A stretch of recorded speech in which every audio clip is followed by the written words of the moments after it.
মুক্তিযুদ্ধকে ফের ভারতের যুদ্ধ বলে দাবি করলেন ভারতের প্রধানমন্ত্রী নরেন্দ্র মোদী। এমনকি বাংলাদেশের বিজয় দিবস নিয়ে পোস্টে বাংলাদেশের নামই উল্লেখ করেননি এই বিজেপি নেতা। মোদীর দাবি ৭১-এ পাকিস্তানি বাহিনীর বিরুদ্ধে যুদ্ধ করে জয় হয়েছিল ভারতের।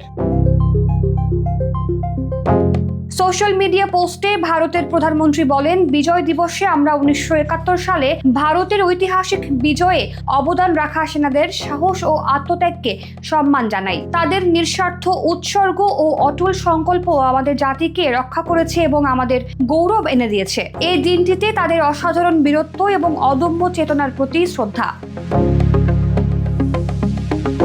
ভারতীয় সেনাদের আত্মত্যাগ চিরকাল প্রজন্মকে অনুপ্রাণিত করবে এবং জাতির ইতিহাসে গভীরভাবে গেঁথে থাকবে বলে উল্লেখ করেন নরেন্দ্র মোদী।